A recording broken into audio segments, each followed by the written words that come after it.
We still in Numbers? Khan. Shabbat Shalom, Israel. Shabbat Shalom. Welcome back to the Hebrew Chosen Elect Sabbath class and reading. I want to give all praise, glory, and honor Yahweh B'Shem Mashiach, Yahweh Shai, Yahweh being the true name of the Heavenly Father, and Yahweh Shai Mashiach being the true name of who the world ignorantly calls Jesus the Christ. Welcome back. Hope everybody's week's been going well. Everybody getting ready to celebrate the Passover. Or if you've already celebrated, I hope it was a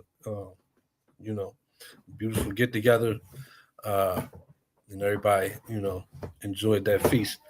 We'll be picking back up this week. We're going to pick up in Book of Numbers, chapter 24. Going into Balaam and the Midianite women. So with that, we'll be going into false prophets, the wickedness of false prophets, and ungodly women. So I like these two chapters because it gives you a real good example of what not to follow with regards to your teachers that's teaching you the Bible or bringing to you the Word of God, and also dealing with ungodly women and what women to avoid and what not to give yourself to when dealing with women, right? Particularly ungodly women, but any women, because if it's a godly woman, then you need to be an example, and you won't be doing what we find ourselves doing in this instance when we started dealing with Midianite women, idolatrous, ungodly women. But we'll get into that in depth when we get there. Before that, our announcement for upcoming Passover, it's coming up this week, April the 3rd at sundown. We will be keeping it official start time 7 p.m. In Newcastle, Delaware. So if you're an Israelite, you're invited. You need somewhere to keep the Passover. You'd like to come out, RSVP, and come keep it with us. If you're in the surrounding area or you're willing to travel to Delaware, we do ask that all guests please donate $20 per individual, $50 per family, if able. But if not able, then still, you want to come, still come out. It's not mandatory, but it is tax time, so most likely everybody got at least $20, $50, and probably more. So yeah, you can RSVP with who's coming, if you're gonna come, how many's coming, and if you could send in your donations, which can be sent to Cash App at # Hebrew Chosen Elect, and make sure you earmark that Passover alms, because we also collect regular camp alms through the same Cash App. And if you it's in your heart to give and help out with the ministry, then please send us some donations through the same Cash App as well, and earmark that this camp alms, and throw out in advance for anything that anybody gives. So to RSVP or contact with questions, you want a class done, or you want to come out, you want to join the camp, you want to go to camp, you can contact me at 302-510-7147 or Brother Yakanan at 508-840-7710. So with that, also make sure you like, share, subscribe to our YouTube channels, HCE Red Pill Reality and HCE Reloaded. With that, that's it for the announcements. We'll get straight into the reading, into the class, which is Numbers chapter 24 to Numbers in chapters 25. But it's kind of a continuance from chapter 23, which we're not going to read over again. However, we are going to get into the Josephus. We're going to get into Josephus and get his account basically of everything that we read in Numbers chapter 23 up to where we're picking up in Numbers chapter 24. So we're going to start the class off in the Josephus Antiquity of the Jews. Josephus Antiquity of the Jews, book 4, Salakia, chapter 6. And this is going into concerning Balaam the prophet, who we've been reading about. The Midianites and the Moabites tried to hire him to curse Israel. So Josephus, he gives us some more insight into the, whole story or whatnot. Some things he provides details that aren't really in the numbers in the reading. So we're going to start with that. And I'll go ahead and read that. When you're ready, you can just pick up for me and Josephus, if you could. So we're at book 4, chapter 6 of Antiquities of the Jews. So you ready? Say it again. Chapter 6, verse 100. It's book 4, chapter 6. And it reads, Now Moses, when he had brought his army to Jordan, pitched his camp in the great plain over against Jericho. Mm-hmm. This city is a very happy situation and very fit for producing palm trees and balsam. And now the Israelites began to be very proud of themselves, mm-hmm. and were very eager for fighting. Moses then now, and by the way, this is after all the doubt, and we're going to die at every turn and every stumbling block. We're going to die now, though, after being given these victories and conquering these nations along the way to the east side of Jordan, right, where the Midianites and Moabites are. Now they're very eager for fighting, crazy as it is. So now they're not afraid no more. We up and down. We always up and down. We believers, then we doubt. We believers, we doubt. So same thing here. So now they're eager to fight. Go ahead. Moses then, after he had offered for a few days sacrifices and thanksgiving to Yahweh and feasted the people, sent a party of armed men to lay waste the country of the Midianites, mm-hmm. and to take their cities. Now the occasion which he took for making wars upon them was this that follows. Mm-hmm.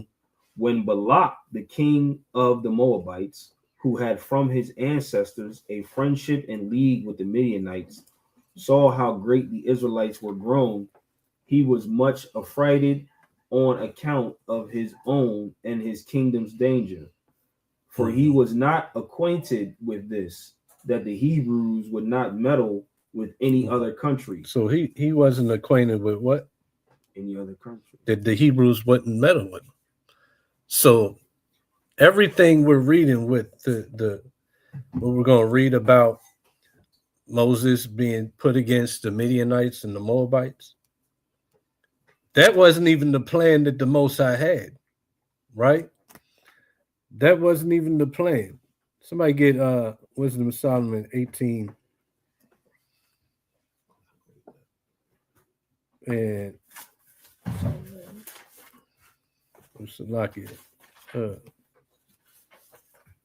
17 and 12. So the Midianites, the Moabite, the king Balak, the Moabite, the Midianites, they get together and they're about to lead themselves to their own destruction because of fear. Same way, why does Esau hate Jacob so much today? A lot of it has to do with fear, right? Because they understand that Jacob is the chosen of God, and they fear what? They fear us getting back in the graces of God, right? And then having the dominion. Similar thing here. They fear Israel, and now Israel wasn't even supposed to touch them, but now they're about to be destroyed by God because they fearful, and now they want to curse Israel, like we read last week. And we know Yahweh doesn't like that because Israel is the apple of his eye. So read that Wisdom of Solomon 17:12. Wisdom of Solomon 17:12. For fear is nothing else but a betraying of the succor which reasons offer, and the expectation from within being less counted in ignorance, more than the cause which bringeth the torment. Right. And the reason for this fear is what? Read 11 real quick. For wickedness condemned by her own witness is very timorous, and being pressed with conscience always forecasteth grievous pain. So the bottom, what's this fear? What's the cause of this fear? We talk about it all the time. What's the cause of the fear that they're fearful of what already wasn't even in play? Why are they fearing the Israelites that's just trying to make it to one place, and they think that they're the adversary when they're not? Why is that fear there? Because they're evil as hell. These nations are evil. They're idolatrous. They sacrifice babies. They're wicked. They're involved in whoredom. Everything we see today, these nations, that's their ways, the ways that we follow. That, we get that from them. So because of this, they're fearful of something that's not even in the script, really, that's playing. So now they're fearful, and they've made God their enemy because they want to what? Want to curse Israel. This just same as with Esau, just trying to pass by, right? Go ahead, back to Josephus. But were to be consented with the possession of the land of Canaan, the Most High Yahweh having forbidden them to go any further. So he, with more haste than wisdom, resolved to make an attempt upon them by words. But he did not judge it prudent to fight against them, after they had such prosperous success, and even became out of ill successes, more happy than before. But he thought to hinder them, if he could from growing greater, and so he resolved to send ambassadors to the Midianites about them. Now these Midianites, knowing there was one Balaam who lived by Euphrates, and was the greatest of the prophets at that time, and one that was in friendship with them, sent some of their honorable princes along with the ambassadors of Balaam to entreat the prophet to come to them, that he might imprecate curses to the destruction of the Israelites. So Balaam received the ambassadors and treated them very kindly. And when he had supped, he required what was the Most High Yahweh's will, and what this matter was for which the Midianites entreated him to come to them.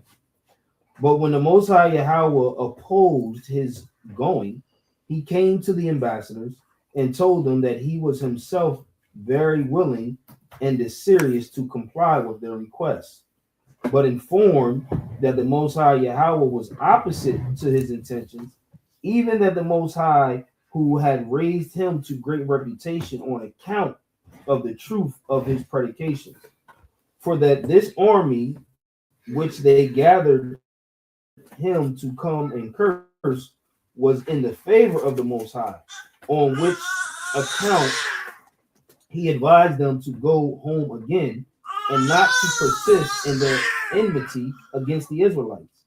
And when he had given them that answer, he dismissed the ambassadors.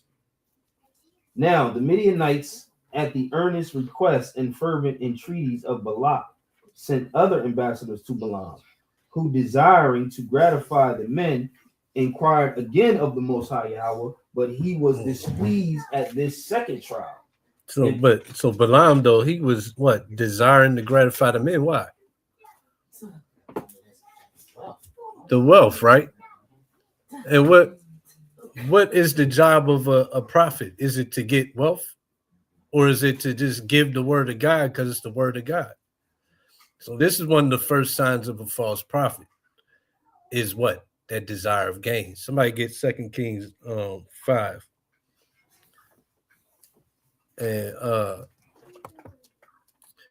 in the corner, bottom corner, like it's small print.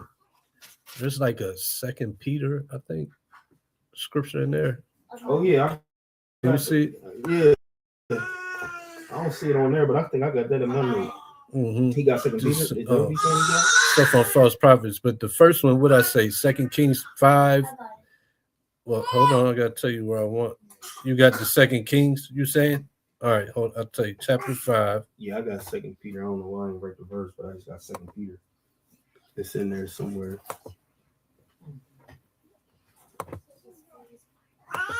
And let's go to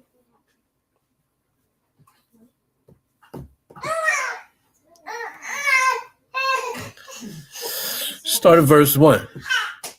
2 and 15. All right, come on. Start at verse. Matter of fact, who's got that? First, we'll do the 2 Peter 2:15. I got it.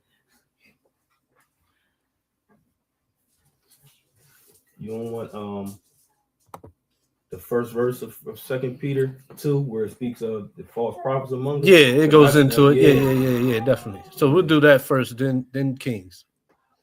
So the first, the one you got. 2 Peter 2 and 1, right? Yeah, kind.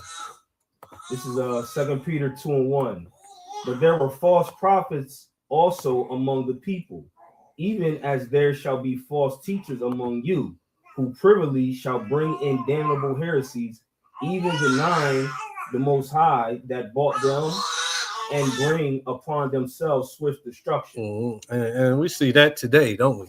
We see that amongst our people, the heathen, all the so-called priests and pastors of God. What's their main drive?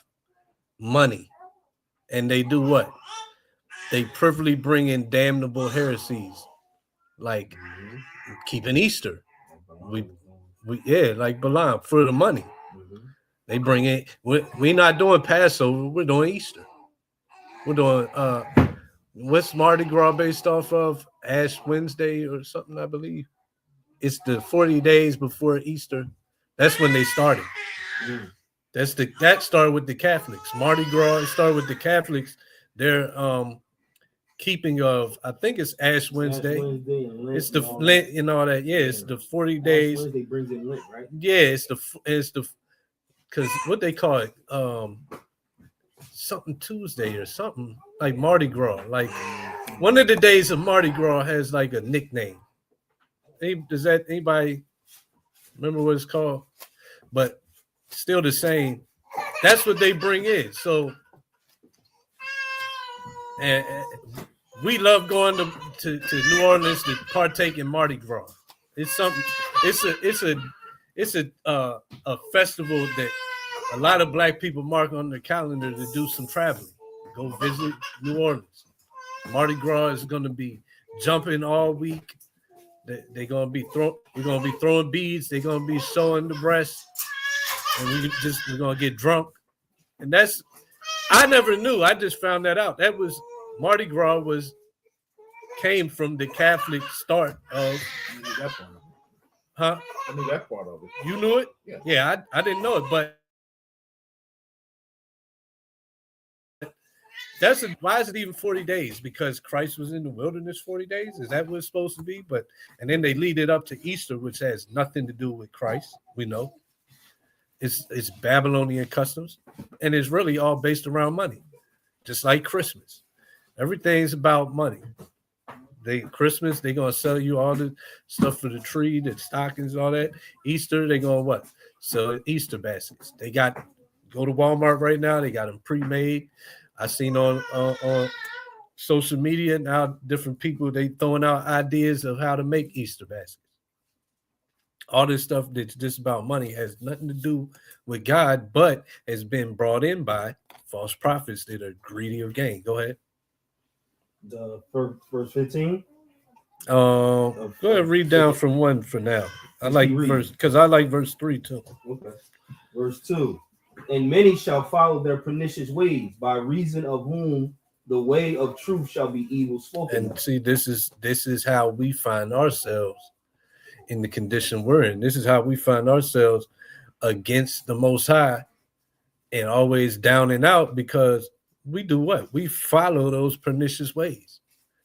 We read earlier at camp today. What was it? We read that.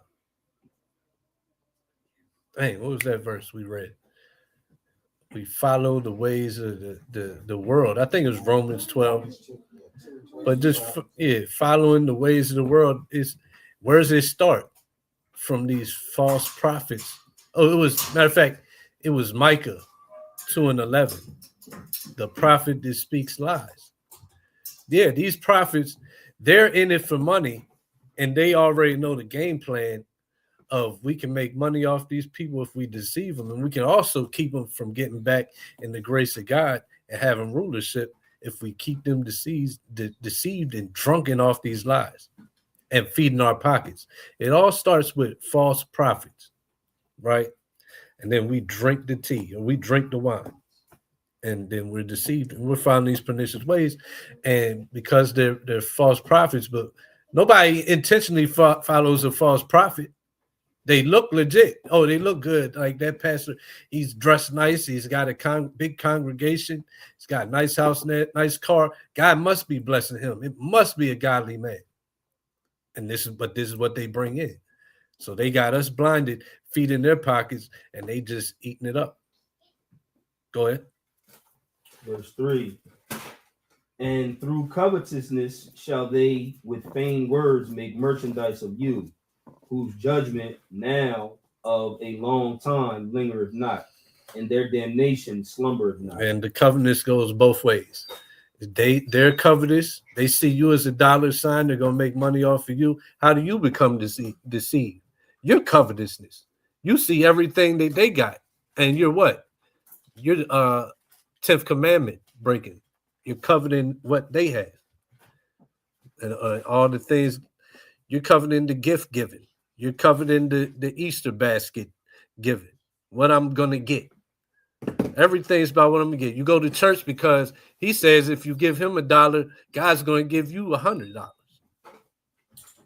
And you never get it, but you keep chasing after that dollar because that's how entrenched you are in that spirit of covetousness.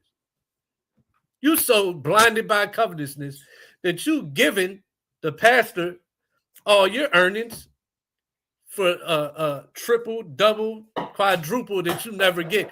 And you never stop to realize, I ain't getting this back, but you keep giving it. 100-fold. 100-fold, because you're blinded by your covetousness.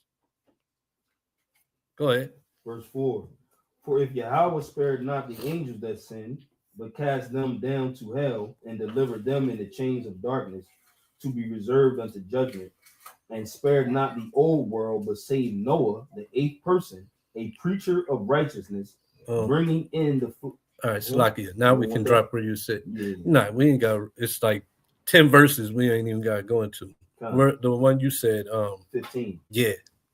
Verse 15, same chapter. Which have forsaken the right way and are gone astray, following the way of Balaam, the son of Besor, which is Beor, in old in Hebrew, who love the wages of unrighteousness. Yeah, so because Balaam, we read last week, and we're gonna read more of Josephus. He's gonna go over everything we read, but we saw that he keeps going to God, even though God's like, I'm not gonna curse him, but he's already been caught by what? His greed, his covetousness. He's a false prophet. This is how we spot a false prophet. This is one of the main things. Like you can't go with you can't wait for their prophecies not to come true. You could be waiting forever, right? But you see this greed, the covetousness. That's how you spot a false prophet, because the Most High, this ain't a job that you do for pay. The Most High is going to use you to deliver his word. It's for him. It's not for you to get money. So when you see somebody using that to get money, you got to you gotta look at it, you kind of gotta raise your ears to that. Or raise your eyebrow. You gotta look at that like, okay, something's not right. It's not really about teaching me God's word. You got other plans, another agenda. That's and we see it all. We see it. It's easy to spot in the Christian church, but we even see it in Israel, right? Like you shouldn't be charged for counsel of a biblical nature. Like if you want to make money counseling, go get an Esau's degree and open a business, a counseling business. Become a therapist. But you're not supposed to take Bible believers that's struggling to change from the ways of the world and is facing that's crazy. Right, and is having trouble and need that help of counsel. And you like, yeah, you know what? Yeah, I got you. Me. Yeah, pay me. Give me $100 an hour. Yeah, wording it like that do sound crazy as hell. Right? They need help. Yeah. Spiritually, and you charging it. Mm-hmm. And you're a spiritual leader. Yep. Nah. And you're cheating too, because you know damn well that you could go spend your time and get that degree and open a business doing that, where it's just in general. You got the skill set of you went and got a degree to counsel, and then you getting regular customers. It's just about the counsel and your skill set that you went and learned to get, and then you can use your biblical principles, but like taking advantage of believers. That's the whole reason they need counsel, is because it's not easy to mortify your members, to put off the old man. You're going to face stumbling blocks, right? To take advantage of that, like, I'm going to charge you. It was freely given to you. That's the point. The degree in counsel, what is it? Therapist degree, whatever degree that is. Psychology. That ain't freely given you. So, okay. That's not freely received. So you ain't giving that freely. All right. But the understanding, this word was given to you freely. You being able to put off your old man and get through stumbling blocks and having that experience was given to you freely. And as freely as you give, freely as you receive, you're supposed to give. Not to mention, you already understand that what's keeping Israel from the kingdom? Getting back with the Most High and getting right. And you know that once we get into the kingdom, that's greater than anything you could buy. So you're going to put a price tag on getting Israel into the kingdom, knowing that the reason we're on the bottom is because we need this counseling. We need to put off that old man and come back to the Most High's obedience. That's great. That's how you spot a false prophet, though. And that's why also when you watch long enough, you start to see the things that we see today. How they start to go downhill, right? We ain't even going to talk about things specifically, but everybody knows them. And that's the point. The Most High is going to shed that light on what you're really about by what? By bringing you down. You get lifted up and you get brought down. But us, we're on the outside. This is how you spot them. This is how you spot them before you become deceived and fall right with them. Look at that covetous spirit. Same thing with Balaam. So he's got that covetous spirit. God keeps telling him the first time should have been enough. But even without going to God, check this out. As a prophet, is your job to curse people or to bring the word of God? Bring the word of God. Exactly. As soon as they come, curse or bless. Right. But I'm coming to you. Hey, I want to pay you, go curse these people. Is that what I'm a prophet for? Nah. Off top, he should have said no. Like, people, what's the right thing to do if you see people coming that you don't know if they're your enemy, you don't know if they're going to come in war with you? What do we always do? We go inquire of God. And that, if you're a true prophet, that's what you should have been answering to, which they wasn't doing. if I'm a true prophet, they're coming to me to inquire of God, not to just off top say, hey, it's these people, it's 1 million of them. I don't know what if they're gonna come and try war with us or not. But can you just curse them? But we just read in Josephus, they had enmity against Israel, and that's where with them, that's where that comes from, is they already had enmity. It really wasn't even about them the fear they had. They had the fear because they were wicked, but they also already had the enmity. They already hated Israel, just like everybody else. So this is how you spot the false prophet, though, is that greed, that covetous spirit. Were we done with that one? No, verse 16. Go ahead. But was rebuked for his iniquity, the dumb ass speaking with man's voice forbade the madness of the prophet. Mm-hmm. Exactly. And we read about that. You become so blinded by your greed that what? You're running into stumbling blocks that should make you stop and think and turn away, but you're not seeing it. You're not seeing the spiritualness of the stumbling blocks you run into. For example, I lost a key at work. It was $300 to replace, and it took me a whole day to replace it. Now, I could have got mad. I could have got down in my spirits about it. But how do you look at that? It cost $300 for a new key. How do you look at that loss? Man, the Most High is really getting me, or the devil's after me, or how about this? The Most High kept me from something bad happening. We don't know, but that's the way you look at it.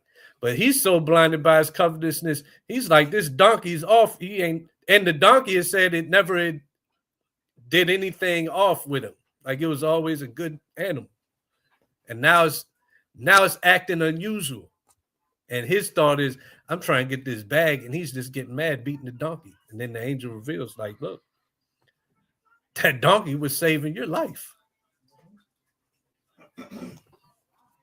So that's how you spot the false prophet, that covetousness. But then also we gotta examine ourselves and check your spirit. Do I got covetous spirit? Because that's how you become blinded to following that false prophet. And that's how you ignore the signs when stumbling blocks get put in your way to stop you from following that foolishness. These things happen all the time. One more on this gain thing, prophesying for gain. That's 2 Kings, chapter 5. Who had that? Josiah had it. 5 and started 1. Now Naaman. Yeah, Naaman. Now Naaman, captain of the host of the king of Syria. Yep. Syria was a great man with his master and honorable, because by him the Lord and given deliverance unto Syria. Yep. Syria. He was also a mighty man and valorous, but he was a leper. So Naaman was a leper, right? Naaman's a captain of the Syrians, and he's a leper, so he has a problem, right? Keep reading. And the Syrians had gone out by companies, and had brought away captives out of the land of Israel a little maid, and she waited on Naaman's wife. So we have an Israelite that's in the service of Naaman, the leper, right? Go ahead.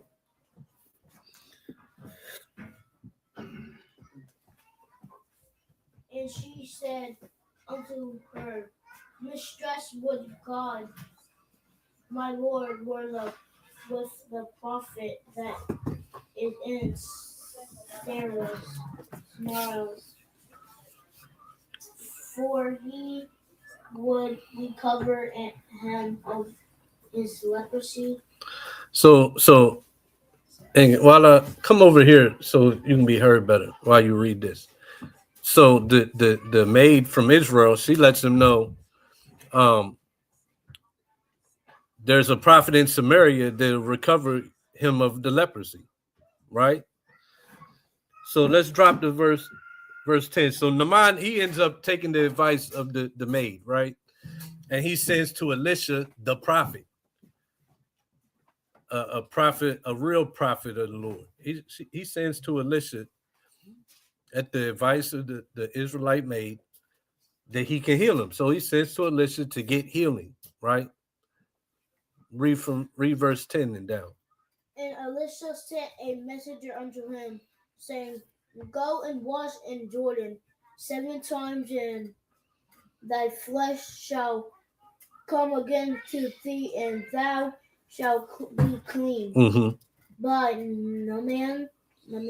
Yeah. So hold on, I want you to drop more. He's kind of suspicious of that. That part don't matter. But so he got his answer. You're going to dip yourself in the river Jordan 7 times and recover your leprosy, and drop to 14. So eventually he's convinced to follow what Elisha says do. Read 14. Then went he down and dipped himself 7 times in Jordan, according to the saying of the man of God. Yep. And his flesh came again like unto the flesh of a little child, and he was clean. Okay, so he was clean. He was healed. So the prophet of the Lord healed him of the leprosy, right? Read 15.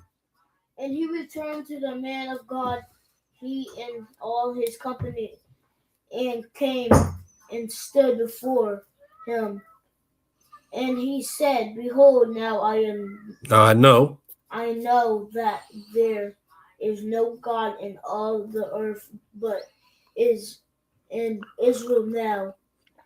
Hold on. But in Israel. So that's something too. God is admitted from this heathen that God ain't in all the earth except in Israel. So you got to come through Israel, right? To get with God. That's why it shouldn't be no Joel Osteens and American, the Pope, the Bible colleges. That's not where you go. You have to go through Israel. But so he said, now he knows there's no God, but in all the earth, but in Israel. Go ahead. Now therefore I pray thee, take a blessing of thy servant. Hey, you hooked me up. You healed me. I want to pay you. You did a good job. I want to pay you. You didn't even ask me for money at the jump, but look, I'm so impressed. I want to pay you. What did Elisha say? 15. But he's 16. But he said, As the Lord liveth before whom I stand, I will receive none. And he urged. So he said no. And then he urged. Go ahead. He urged him to take it, but he refused. See, because this ain't for money. This ain't for money. So he refused. Drop to 20. So he refused. He sent Naaman on his way. But watch. Elisha had a servant named Gehazi.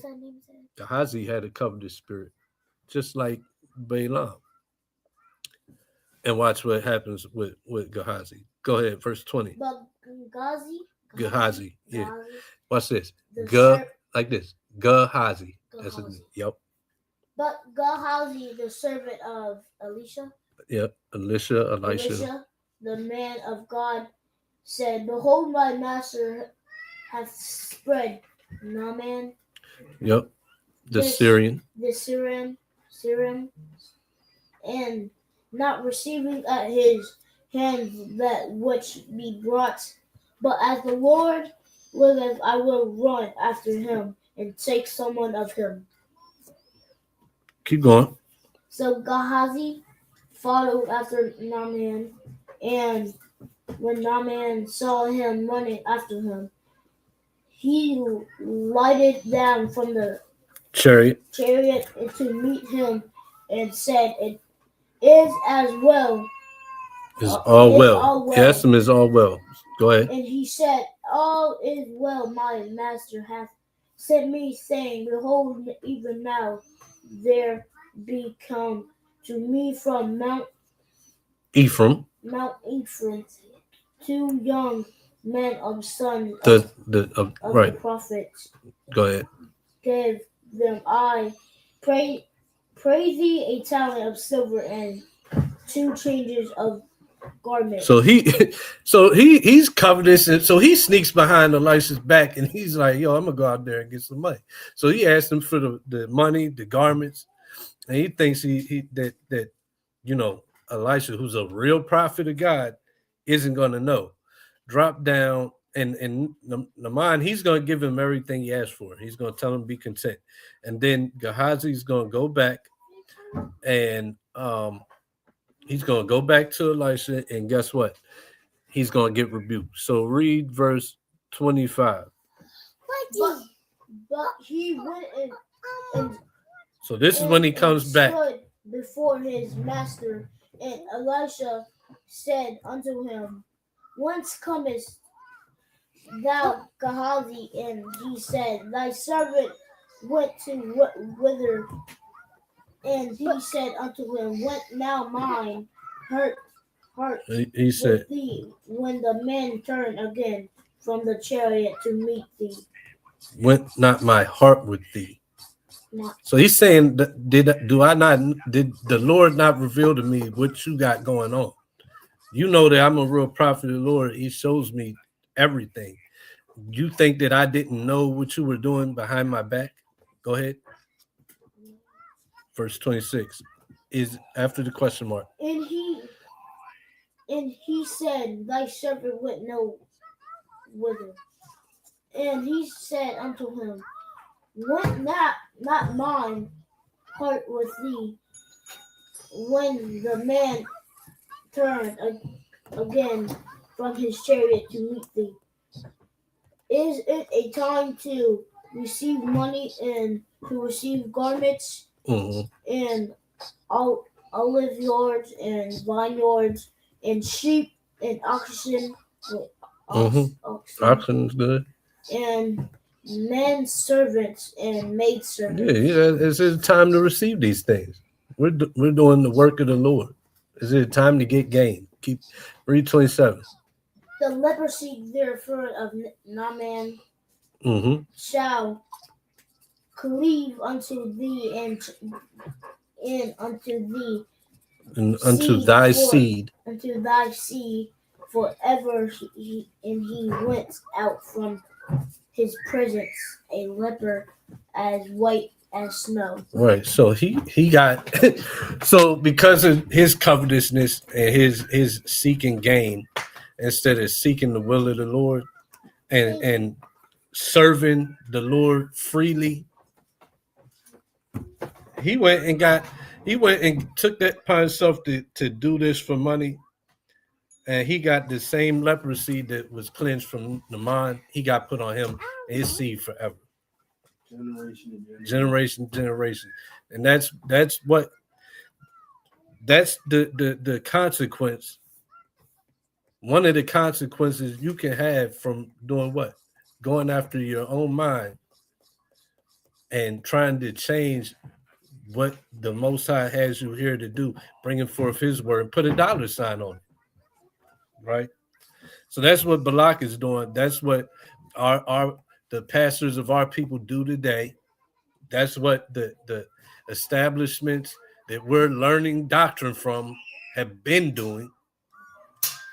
These are the acts of false prophets, trying to use God for money. So that's Balaam's problem, and we're going to see how that turns out for him, and we're also going to see how it turns out for us then by following him, because that's our problem today, is following advice from false prophets. So let's go back. Now 3 and 8. And let me see.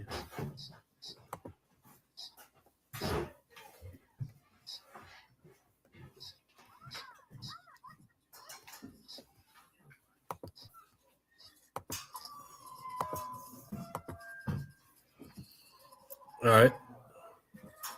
Malachi 3 and 8. Will a man rob Yahweh? Yet ye have robbed me. But ye say, wherein have we robbed thee? In tithes and in offerings. Ye are cursed with a curse, and ye have robbed me, even this whole nation. Mm-hmm. The blessing was Go from the ahead. Most High. Huh? The blessing was from the Most High. Mm-hmm. And he's going to try to receive the reward that the Most High brought upon him. Right. Con. That's one that pastors use to yeah. give tithes. Yeah, to get him. But it's really but it's really who's really robbing God. To the contrary. Yeah. Let's go to Josephus. So back antiquities where we left off. Yeah. I'm gonna start back at the top of the verse I was at. 'cause I stopped. That's fine. In the middle. Now the Midianites, at the earnest request and fervent entreaties of Balaam, sent other ambassadors to Balaam, who, desiring to gratify the men, inquired again of the Most High. But he was displeased at this second trial, and bid him by no means to contradict the ambassadors. Now Balaam did not imagine that the Most High Yahweh gave this injunction in order to deceive him. So he went along with the ambassadors. But when the divine angel met him in the way, when he was in a narrow passage,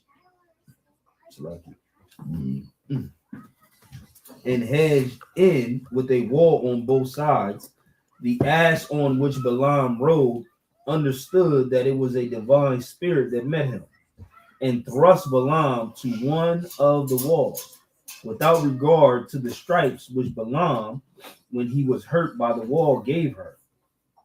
But when the ass, upon the angels continuing to distress her, and upon the stripes which were given her, fell down by the will of the Most High, she made use of the voice of a man, and complained of Balaam as acting unjustly to her, that whereas he had no fault to find with her in her former service to him, he now inflicted stripes upon her, as not understanding that she was hindered from serving him in what he was now going about, by the providence of the Most High Yahweh. And when he was disturbed by reason of the voice of the ass, which was that of a man, the angel plainly appeared to him, and blamed him for the stripes he had given his ass, and informed him that the brute creature was not in fault, but that he himself come to obstruct his journey, as being contrary to the will of the Most High Yahweh. Upon which Balaam was afraid, and was preparing to return back again. Yet did Yahweh excite him to go on his intended journey, but added this injunction, that he should declare nothing but what he himself should suggest to his mind. When the Most High Yahweh had given him this charge, he came to Balaam. And when the king had entertained him in a magnificent manner, he desired him to go to one of the mountains to take a view of the state of the camp of the Hebrews. Balak himself also came to the mountain, and brought the prophet along with him, with a royal attendance. This mountain lay over their heads, and was distant 60 furlongs from the camp. Now when he saw them, he desired the king to build him 7 altars, and to bring him as many bulls and rams, to which desire the king did presently conform. He then slew the sacrifices, and offered them as burnt offerings, and he might observe some signal of the flight of the Hebrews. Then said he, happy is this people, on whom Yahweh bestows the possession of innumerable good things, and grants them his own providence to be their assistant and their God, so that there is not any nation among mankind, but you will be esteemed superior to them in virtue, and in the earnest prosecution of the best rules of life. and of such as are pure from wickedness, and will leave those rules to your excellent children. And this out of the regard of Yahweh bears to you, and the provision of such things for you as may render you happier than any other people under the sun. Ye shall retain that land to which he hath sent you, and it shall ever be under the command of your children, and both all the earth as well as the sea shall be filled with your glory, and you shall be sufficiently numerous to supply the world in general, and to every region of it in particular, with inhabitants out of your stock. However, This also shows the world too. That this kind of mirrors Second Ezra. The world was created for Israel.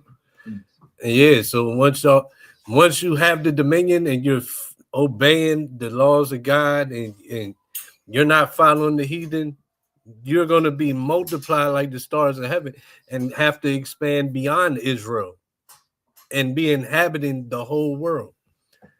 Now we inhabit the whole world on the bottom, but this is on the top. And that's what's to come. So he so loved the world that he gave his only son. The world was made for who?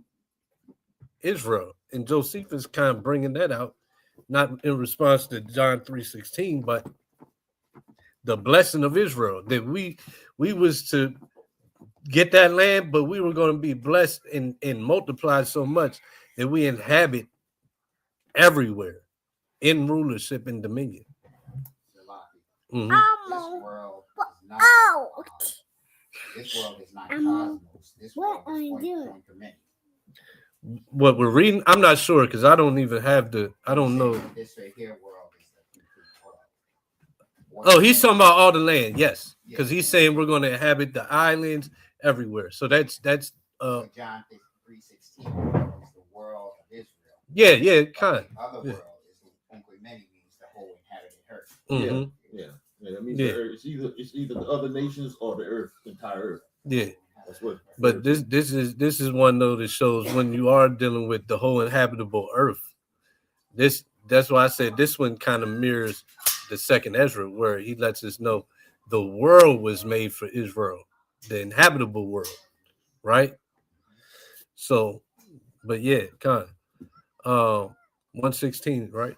Mm-hmm. All right. However, O blessed army, wonder that you are become so many from one father, and truly the land of Canaan can now hold you, as being yet comparatively few. But know ye that the whole world is proposed to be your place of habitation forever. I went early, but see, he brought that home. He's saying that the whole habitable earth is meant for our habitation. Go ahead.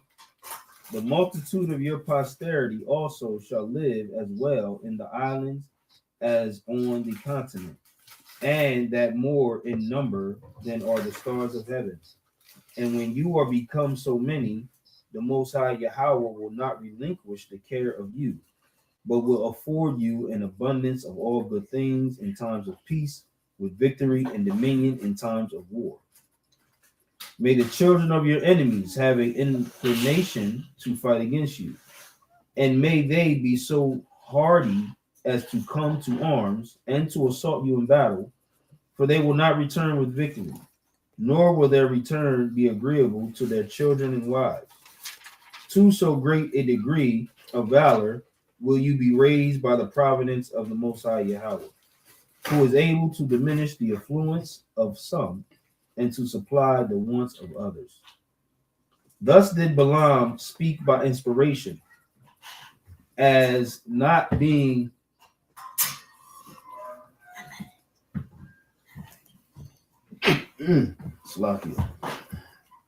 as not being in his own power, but moved to say what he did by the divine spirit. But then Balak was displeased, and he said he had broken the contract he had made, whereby he was to come as he and his confederates had invited him, by the promise of great presence. For whereas he came to curse their enemies, he had made an encomium upon them, and had declared that they were the happiest of men.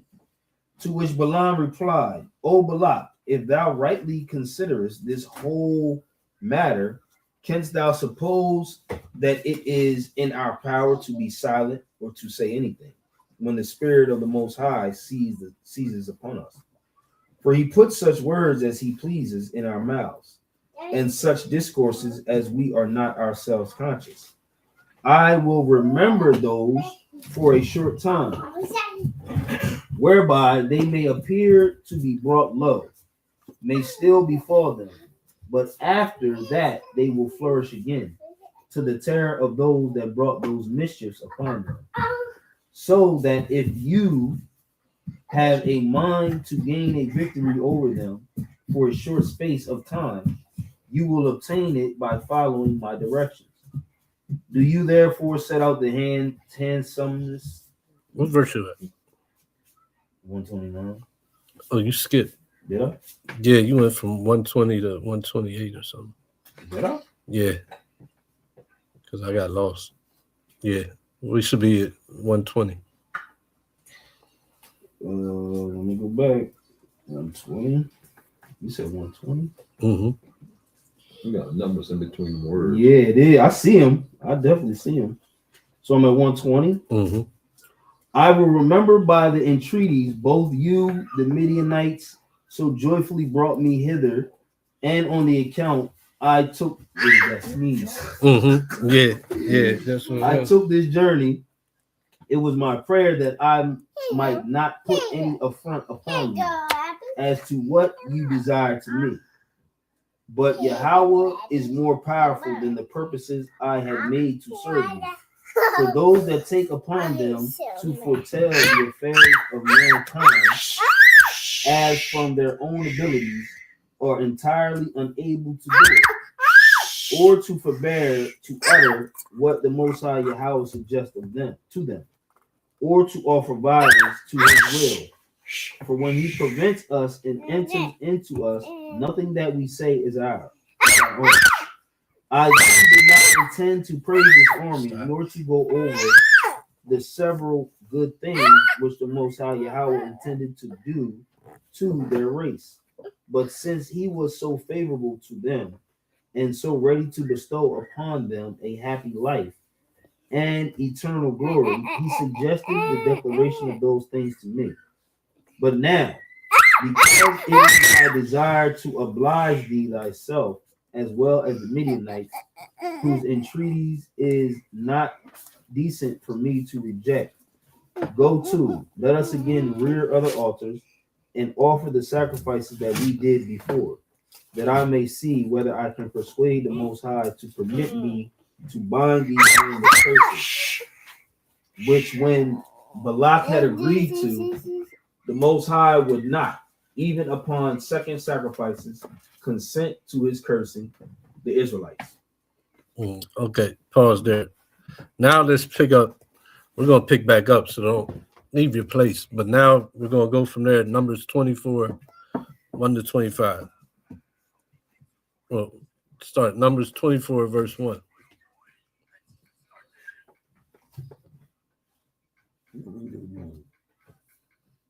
You got it, right? All right. All right. Yeah. Numbers 24, verse 1. And when Balaam saw that it pleased the Most High to bless Israel, he went not as at other times to seek for enchantments, but he set his face towards the wilderness. Mm-hmm. And Balaam lifted up his eyes and saw Israel abiding in his tents, according to their tribes, and the Spirit of Yahweh came upon them. And he took up his parable and said, Balaam, the son of Beor, has said, and the man whose eyes are open have said, he have said, which heard the words of Yahweh, which saw the vision of the Almighty falling into a trance, but having his eyes open. How goodly are thy tents, O Jacob, and thy tabernacles, O Israel. As the valleys are they spread forth, as gardens by the river's side, as the trees of lin and of olives, aloes, which the Lord has planted as cedar trees besides the waters. He shall pour the water out of the buckets, and his seed shall be as in many waters, and his king shall be higher than Agag, and his kingdom shall be exalted. Mm-hmm. So right now, what he's doing, he's bringing out what Josephus described as being in all the inhabitable world. That's what he this is the blessing that Josephus he was describing this blessing in his own words. Go ahead. Verse 8, Yahweh brought him forth out of Egypt, and he has, as it were, the strength of the unicorn. He shall eat up the nations, his enemies, and shall break their bones and pierce them through with his arrows. Mm-hmm. And this is where Josephus was talking about if anybody may decide to go to war, they won't be successful, because Israel, the blessing, Israel would break the bones of the nations of his enemies and pierce them through with arrows. When we're in the graces of the Most High in keeping the commandments and dominion. Go ahead. He crouched, he lay down as a lion, and as a great lion, who shall stir him up? Blessed is he that blesseth thee, and cursed is he that curseth thee. And Balak, anger was kindled against Balaam, and he smote his hands together. And that blesses he that blesseth thee, and curses he that curseth thee is another one that proves everything goes through Israel when it comes to the Most High and being of other nations. You can earn blessings. Just because you're a heathen don't mean that you're doomed to curses or destruction. But how do you get the blessings? You got to bless Israel. So, but all these nations that's against Israel, that we got some main ones today. See, the other nations, they're trying to what? Cleave, bless Israel. They said that what happened to blacks in America, in the Americas, is the worst atrocity of mankind. And they're trying to get reparations. But who's the main four that said, La hell to the no. To the no. Mm-hmm. United States, Israel, Argentina, and Great Britain. So what's the blessing that's coming to them? They on top of the world, got the dominion of everything and everybody, but still they're like, the hell with them black people. That's the hell with them Hispanics. Pay attention to that. Yeah. Let's see U.S. and Israel. Just them two names. Well, Great Britain. Yeah, because those three main ones. Yeah. They in cahoots. Matter of fact, that documentary you sent me showed me that. The Hitler? Yeah. Cause I learned. You watched it? I ain't finished the 6, but I got at least 2.5, 3 in. Yeah. And like the way it went into how it started and how it was a Britain thing and Zionist thing, and then French thing, and the Germans defeated the French and the Brits. The French were kind of beaten and were like, the hell we're going against them. But the Brits was like, nah, we rolling with Zion. And you know, all we got to do is get USA involved in our team. So ever since then, they've been like Ice Cube got the big three. They've been the big three. And it's them big three that said no today. And then you throw Argentina in there, but that's like, if you look at it, that's like one of the most white countries of all the Northern Kingdom countries down there. Like off of appearance wise, like Argentinians You think they Spaniards when you meet an Argentine. Sorry. And Yeah, but they Kazarian's whitewashed in there. that. So that's who runs They that whitewashed though. that. Yeah, right. They whitewashed But so who's placing that vote though? So it's Argentina, but it's the same big three. They run it. Mm-hmm. This is Daniel 9, 11, and 12. Hold on.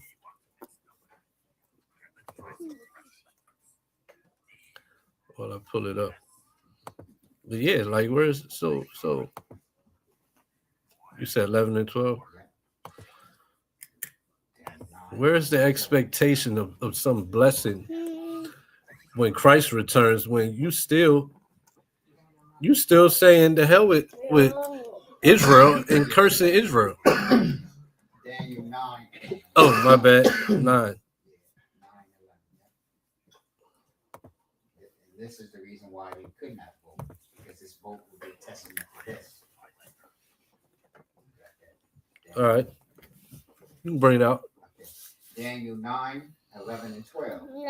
Yea, all Israel have transgressed my laws, even by departing, that they might not obey thy voice. Therefore, the curse is poured upon us, and the oath that is written in the law of Moses, the servants of Yahweh, because we have sinned against him.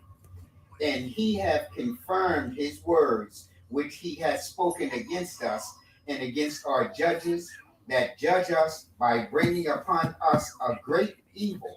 For under the whole earth, for under the whole heaven have not been done as have been done upon Jerusalem. Ooh. So That's a heavy point. Go ahead. because if they would have voted and said that they're going to respect, they're going to regard that as the greatest human atrocity on earth. It states that they're not the Jews. And it states them Negroes, them Native Americans, they the Israelites. Yeah, so they ain't trying to. Yeah, they like nah. Israel definitely ain't. They want the Holocaust to be the worst atrocity that lasted about 8 years. Mm-hmm. Like it's total disrespect, and it's see that's the thing. They know, because Daniel, the chapters before showed that they would think the what? We're out the saints, change times and laws. And then Psalm 83, they would hide nation Israel from being a nation. And now it just shows it. So when you got the understanding and you know the Bible now, and you see everybody else in the world is like, that's the worst atrocity, which Daniel said that happened to Israel. But they like, nah. That makes me think. So with them being the ones that said no, let's go to 2nd Ezra. That makes me think of this one now. This is something that 2nd Ezra, Ezra was inquiring about, and the angel told, I think it's chapter 3, verse 16. The angel told him, don't even ask about it. But I think we're seeing this.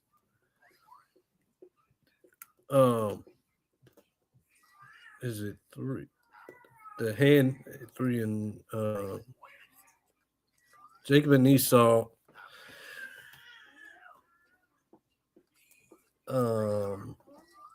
held the heel. That's like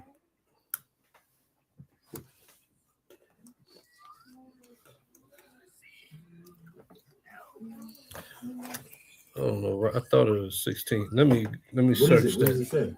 The one where it says Jacob grabbed the heel of Esau in 2nd Ezra. Oh,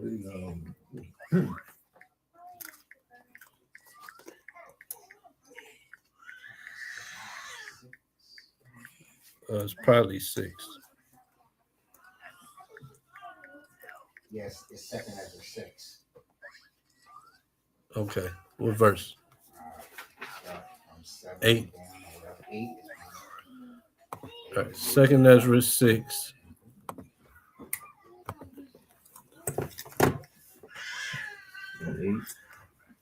And yeah, 8 and down. And it reads, and he said unto me from Abraham unto Isaac, when Jacob and Esau were born, of him Jacob's hand held first the heel of Esau. Mm-hmm. Go ahead. For Esau is the end of the world, and Jacob is the beginning of it that follows. So it's Esau's the last kingdom, and Jacob follows, and also he grabbed the heel, like I'm on your heels, right?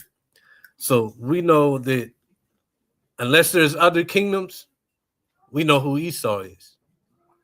So Esau's the last kingdom, and then Jacob is the king. Well, Jacob's the last kingdom that never ends. Esau is the last kingdom of the Gentiles, the time of the Gentiles rulership. Read verse 10. So it's main players in the world is Esau and Jacob. And it reads, the hand of man is betwixt the heel and the hand. Mm-hmm. Other question, Esdras asked thou not. So the hand of man between the heel and the hand being the other nations. They're subject to either Esau or Jacob. They subject to Esau now. But they like y'all the wicked one. And what the worst atrocity that happened was what y'all did to them black people, them Native Americans. And we voting to restore them people. They voting not to. Because they know they're the end of the world. Jacob's the beginning of the world to come. But it's like the nations know too. And the nations, they're like, the nations understand those are the Israelites. And that's the rulers of a righteous kingdom.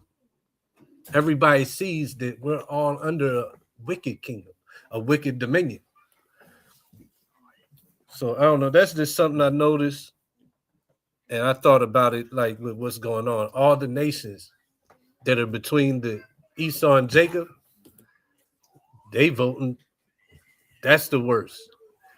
They need to be recompensed. Those are the Israelites. And the whole deal, and we know through prophecy, the whole reason the world is coming to where it's at is because of these two players, who? Esau and Jacob. Most High is using things like this to draw out the man of perdition. Mm-hmm. And don't that show the man of perdition? Yes, it does. It shows. You know, you can't show a greater atrocity to any people. What, like we brought out in Kent. Why not just bring out the truth? So to deny injustice is to show you the greatest evil doers of the earth. Mm-hmm. Exactly. The liars of the earth. Where we at? Thessalonians 2, 3, and 4. First or second? Seconds. You said chapter 2? Yeah, chapter 2. 3 and 4. All right. Good. It says 2 Thessalonians 2, 3, and 4. Let no man deceive you by any means, for that day shall not come, except there come the falling away first, that the man of sin be revealed, the son of perdition, who opposeth and exalt himself above all things that is called Yahweh, or that is worshipped, so that he, as Yahweh saith in the temple of Yahweh, showing himself to be Yahweh. Mm-hmm. Break it down. Oh, this is we're seeing the people who are running the earth. Mm-hmm. The people who veil themselves as behind other nations, like a lot of the Polish, these other nations that he has usurped governments and hid himself in, but he's been calling the shots. Yep. Now we're seeing what's drawing the nations into war. Who regulates the most powerful so-called nation on the earth, America, and can drag it into wars. Mm-hmm. Right? And now in the history of the repetitive wars that America has found itself in, that even Esau himself is testifying that now we know who are the people who perpetually drag us into wars, send our sons to wars to die and come home in boxes, while their sons excel and twist the law and manipulate themselves up into the upper echelon of government. Mm-hmm. And treat the world like they're God. Con. The rest of the world is Goya. Yep. And Esau was learning that. Mm-hmm. All praises. It's all coming out.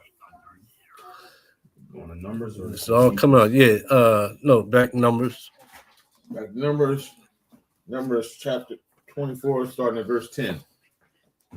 And Balak's anger was kindled against Balaam, and he smote his hands together. And Balak said unto Balaam, I call thee to curse my enemies, and behold, thou hast altogether blessed them these 3 times. Therefore, now flee through the place I thought to promise. I thought to promise thee unto Promote thee. Huh? I thought to promote thee. I thought to promote thee unto great honor, but lo, the Most High has kept thee back from honor. And Balaam said unto Balak, Spake I not also to thy messengers which thou sentest unto me, saying, If Balak would give me his house full of silver and gold, I cannot go beyond the commandments of the Most High to do either good or bad of my own mind. But what the Most High saith, that will I speak. Mm-hmm.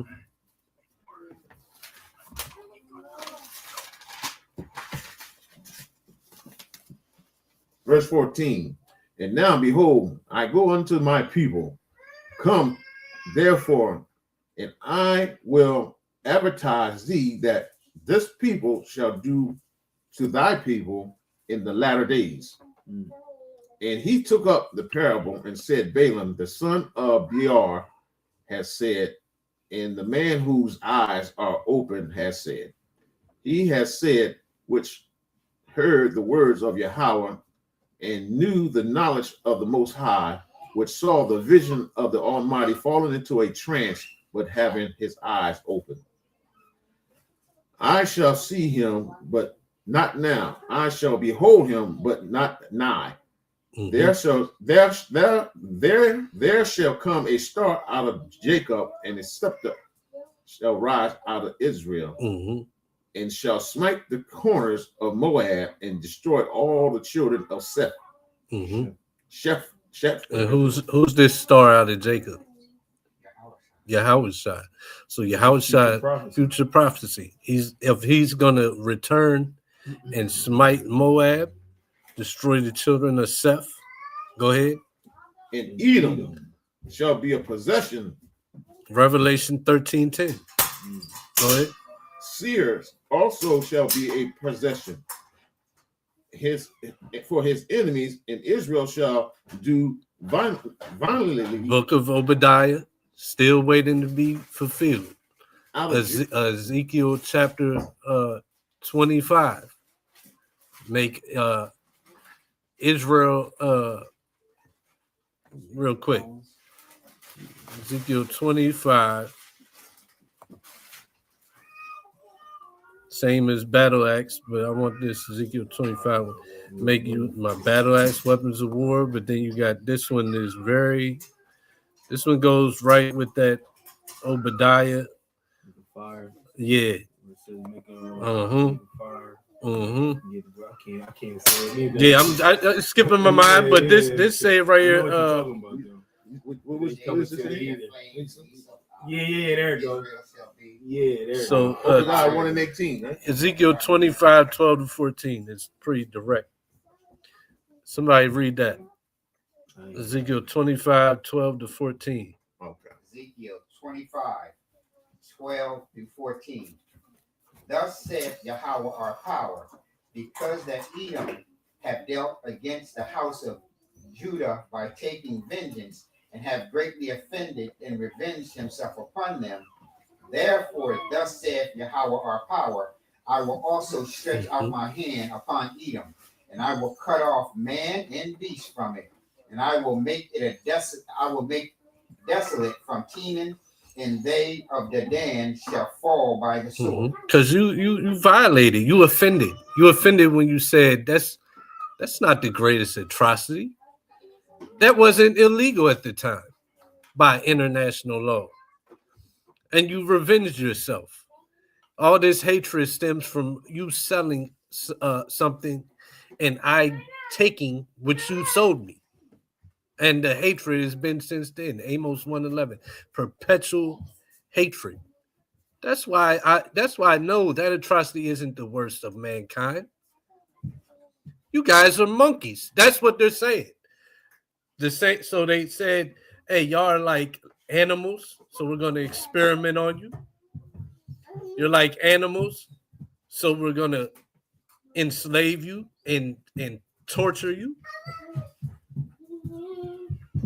And guess what? That's not the biggest atrocity because you're still you thought we gave y'all some little reliefs, some little laws in your favor. No, you're monkeys. That's not. It has to be against people to be the biggest atrocity against mankind.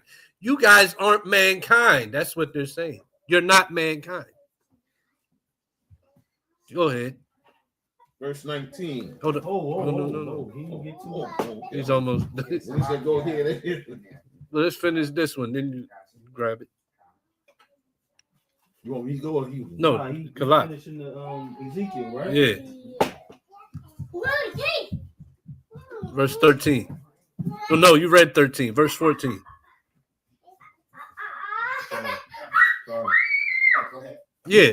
25:14. Okay, Psalms. No. Ezekiel 25:14. Oh, Ezekiel. Okay, 14. Mm-hmm. I will lay my vengeance upon Edom by the hands of my people Israel, Mm-hmm. and they shall do in Edom according to my anger and according to my fury, and they shall know my vengeance, said Yahweh or Yeah, that hasn't happened. No. That has not happened. When the Maccabees was here and warred with Esau and converted the little bit of Edomites that was there, that's not what it's talking about. This still hasn't happened. Where you want to go? And you know, that's what the Most High put on the spirit of Balaam. He took over Balaam and dropped it. And also the end being the valley of Jehoshaphat. I'm gonna show you something about the valley of Jehoshaphat because it's the valley decision, but Jehoshaphat had to go to war in his time too. I'm gonna show you who the players were and how it is funny how that war ended. So you want Psalms 73, 7 through 9.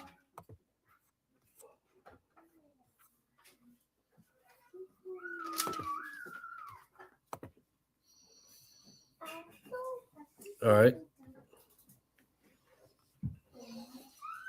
Go ahead. I'm going to Psalm 73 because this is the onslaught that's coming against them as a result of their vote or lack of vote. Right. Their eyes stand out with fatness.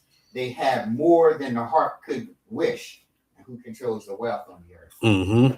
They are corrupt and speak wickedly concerning the oppressed. They speak loftily. They set their mouth against the heavens. Their tongue walketh through the earth. And verse 8. Verse 8 exactly to the T. They speak wickedly concerning oppression. That's what they doing. No, that's not the worst. Ripping your babies from your mother's stomach and hanging the woman with the baby dangling, dashing heads of babies on stones, throwing slaves to sharks while in transport, babies to alligators, medical experimentation, putting you in zoos. That's not an atrocity. That's speaking wickedly concerning oppression. Slakia, I thought you was looking for Obadiah 1:18. Well, I wasn't going there. I was just saying that yeah, like Ezekiel is talking about Obadiah 1:18, the part where it said make a flame. Yeah. He's gonna make it. He's gonna make us at some point. We're gonna be the battle axe, weapon of war. The Christ's gonna come back and drench his garment in blood. But then what? It's just Bible. It's just the Bible. We ain't make this up. So watch this, Valley Jehoshaphat. 2 Chronicles 20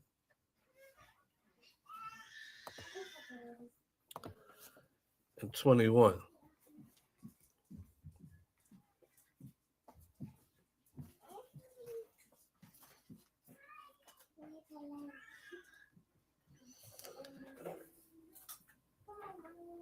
Well, this started 22. So Jehoshaphat has to go out to war against Ammon, Moab, and guess who? Mount Seir. So watch what happens with this. And when this is 2 Chronicles 20:22.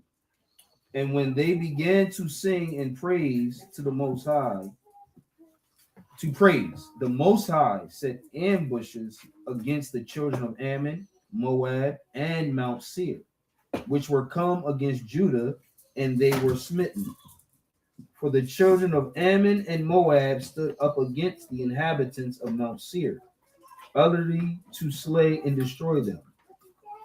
And when they had made an end of the inhabitants of Seir, everyone helped to destroy another. So what's happening here? They were all against Israel. The Most High is turning them against each other. Mm-hmm. What do we see today? Everybody turning against each other. Moab against Esau. Esau against Ishmael. World War. Go ahead. Verse 24. And when Judah came toward the watchtower in the wilderness, they looked unto the multitude, and behold, they were dead bodies fallen to the earth, and none escaped. And when Jehoshaphat and his people came to take away the spoil of them, they found among them in abundance both riches with the dead bodies and precious jewels, which they stripped off for themselves, more than that they could carry away. And they were 3 days in gathering of the spoil. It was so much. 26. And on the 4th day, they assembled themselves in the valley of Ber-Akah. Mm-hmm. For there they blessed the Most High. Therefore, the name of the same place was called the Valley of Ber-Akah until this day. So what's Barakah mean? Blessing, Barak. It's this is English, whatever, but it's the Valley of Barak. So the Valley of Jehoshaphat in Joel is when he brings the nations to wipe each other out, right? And then what happens after that? After that, Israel gets placed back on top. So the valley of decision becomes for Israel the valley of what? Blessing.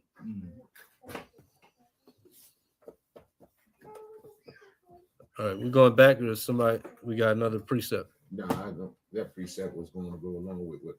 All right. What Clark had read, but it's now y'all went around, so I ain't no point of going back to it.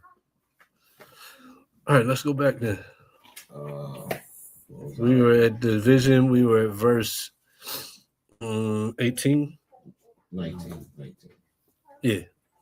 Okay. Numbers 24:19. And out of Jacob shall come that shall have dominion and shall destroy him that remaineth of the city. And when he looked on Amalek, and he took up the parable and said, Amalek was the first of the nations, but his latter end shall be that he perish forever. Mm-hmm. Now same that's wiped out. Yeah, I mean, like Obadiah, right? Mm-hmm. Forever. Wiped out. That's the same though. Amalek and Esau the same. Mm-hmm. Same thing.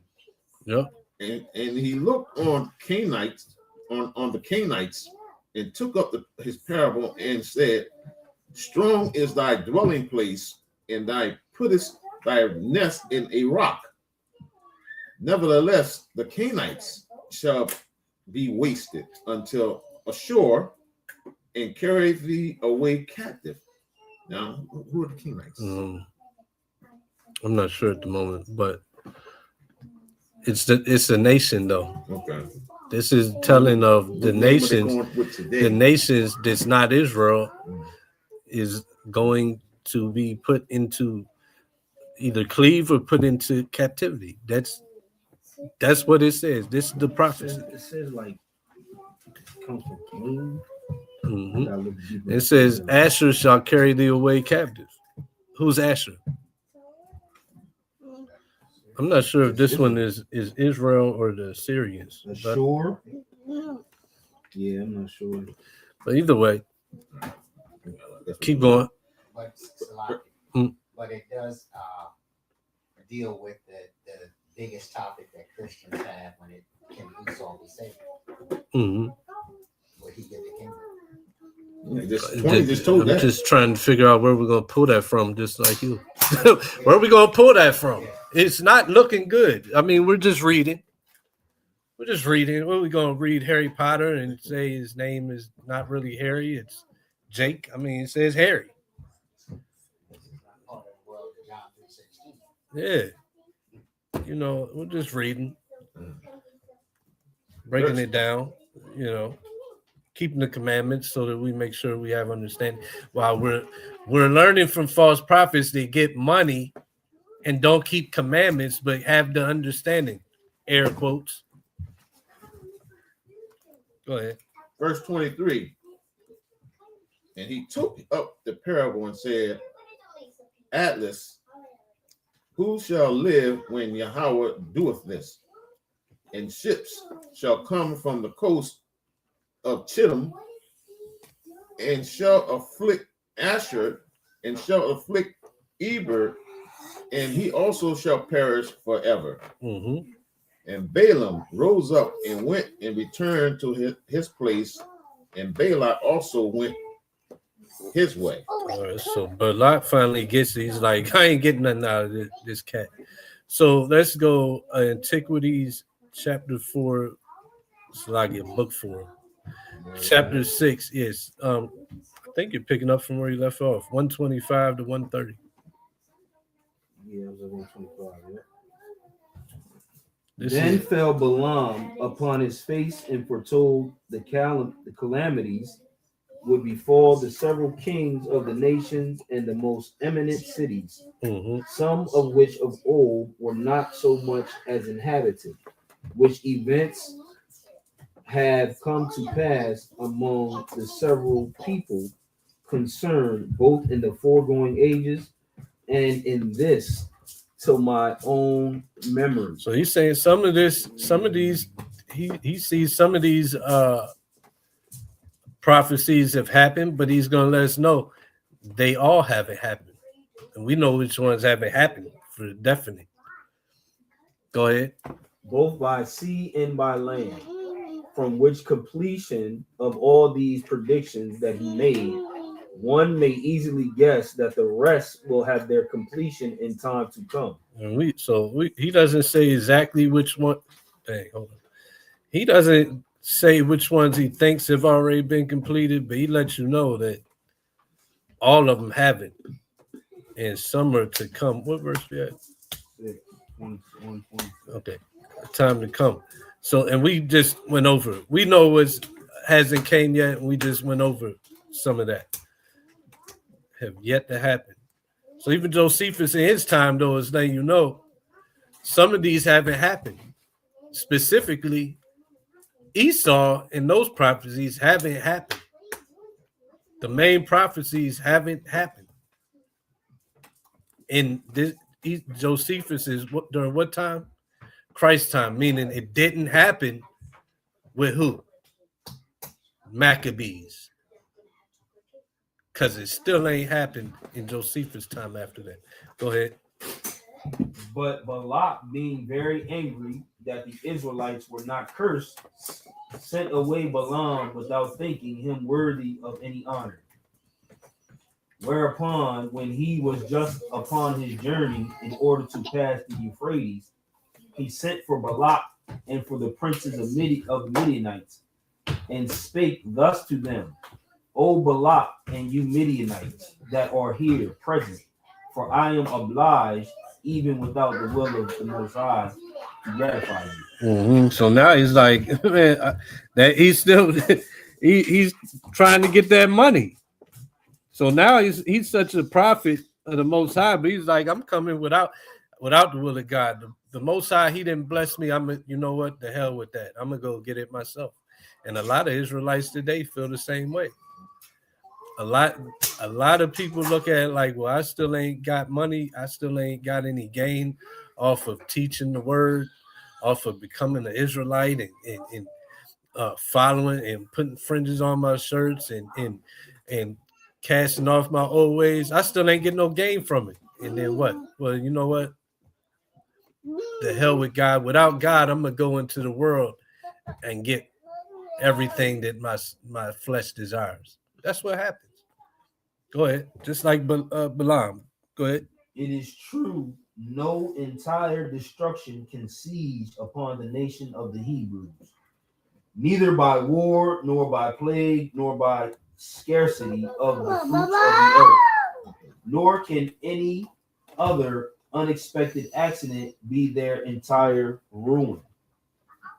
For the providence of Yahweh is concerned to preserve them from such a misfortune, nor will it permit any such calamity to come upon them whereby they may all perish, but some small misfortunes, and those for a short time, whereby they may appear to be brought low, may still befall them, but after that they will flourish again, to the terror of those that brought those mischiefs upon them. So that if you have a mind to gain a victory over them for a short space of time, you will obtain it by following my directions. Do you therefore set out the handsomeness of such of your daughters as are most eminent for beauty, and prosper to force and conquer the modesty of those that behold them, and these decked and trimmed to the highest degree you are able. Then do you send them to be near the Israelites' camp and give them in charge, that when the young men of the Hebrews desire their company, they allow it them. And when they see that they are enamored of them, let them take their leave. And if they entreat them to stay, let them not give their consent till they have persuaded them to leave off their obedience to their own laws and the worship of that God who established them, and to worship the gods of the Midianites and Moabites. For by this means the Most High will be angry at them. Accordingly, when Balaam had suggested this counsel to them, he went his way. So Balaam, he's like, now I'm gonna give you the recipe. I'm gonna give you the recipe to what I already dropped in the previous chapter of Numbers 23, 20 to 23. Somebody read that. So he's still trying to get that money, still trying to get from Balak. And he sees that Balak left mad because he's mad at the lack of reward from doing the service of God. What is that? I can't say nothing. Numbers 23, 20, 23. So he can't get nothing from God. I've done dropped the word and blessed and did everything you said and didn't give the Moabites and Midianites what they asked for. And I ain't even get nothing from God. So I'm going to go get the money from them. So he's given the recipe for what he had already kind of hinted at right here. Go ahead. Numbers 23, verse 20. Behold, I have received commandment to bless, and he hath blessed, and I cannot reverse it. He hath not beheld iniquity in Jacob, neither hath he seen perverseness in Israel. So this is when he dropped in part. But he's giving the detailed recipe now. Josephus is bringing out, but this is where he had dropped. This is why I can't. You can't overtake them. They can't be overtaken because they're in favor with their God. iniquity hasn't been found in them. How do you overtake them? Iniquity being found in them. Go ahead. The Most High Yahweh, his God, is with him, and the shout of a king is among them. The Most High brought them out of Egypt. He hath as it were the strength of an unicorn. Surely there is no enchantment against Jacob, neither is there any divination against Israel. According to this time, it shall be said of Jacob and of Israel, what hath the Most High wrought? So he understood this and knew this, and he ran to back to Balak and let him know there's no enchantments, but guess what? This is how you can bring them into sin. Y'all got women. You can use your women. And how does Israel fall today? In every aspect of life, it usually starts with women. Like women take brothers' souls in the world and in the truth, because what?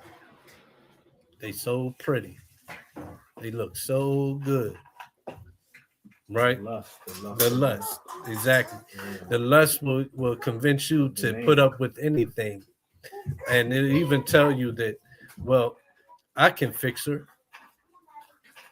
I can fix her with the Moses used a rod. I got a rod too. I can fix this woman.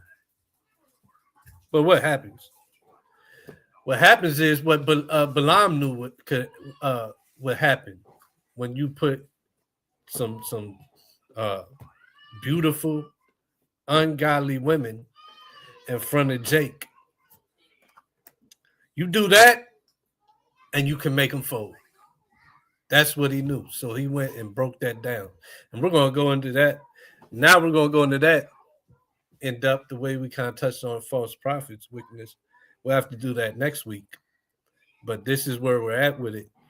He lets them know, like, look, you trying to conquer the Israelites, use your women. Get your beautifulest women and go and game these cats up, because they'll do anything for the Kwaba. Yeah, and they'll know you're wicked as hell. They'll even tell themselves, I can change her. But from day one to day 1061, they'll follow whatever they say as long as they use it. You like the moms tell the daughters, use what God gave you, baby. It's true. Everybody sees it. We all know it. We all been there in some form or fashion. We've been there. Why do cats get razor blade shape ups? To see themselves in the mirror? You know, and that's low level. That's not like because you get groom yourself. I shape myself up this for Nah, I'm hold on, let me finish. I'm not right, but I'm not saying that's low level. That's not that's like I fell into the trap. Well, I'm just saying. But you if women didn't exist, would you care? Probably not. Yeah. But we go further. I'm just saying, like, that's where it starts. That's not, you haven't fell into the pit by getting the shape up and by making yourself presentable. Mating call. Yeah. Animals more than animals. Right. The peacock is the prettiest bird. He's prettier than the woman, the female bird. Mm-hmm. But when we don't have, every male bird is real pretty. Right. Yeah. When we're to attract the female. But when we're in darkness.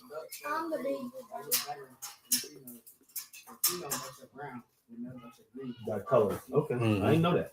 But it makes sense. Yeah. So real quick, I'm almost done. But when we don't have wisdom, when we're following the world and we getting all our knowledge off of TV and the phone and rap videos and loving hip hop, what ends up happening is we fall down that hole into the abyss, right? That's what people shoot each other over women now. That's for the streets. Like that's how far it goes. So there's a tribe in Africa. These cats are really going for women.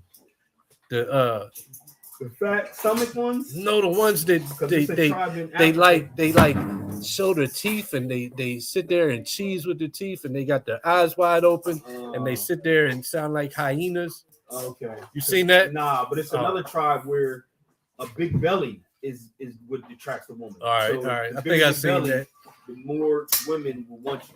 Yeah, you gotta have a big belly. Yeah, they be all type, but that's falling for women. So Jake does it. That's why. Yeah, that's why. Like when you get the knowledge, don't your ways with women change? Like you start to get a little bit more discipline on what you go for, what you look for. Everything changes.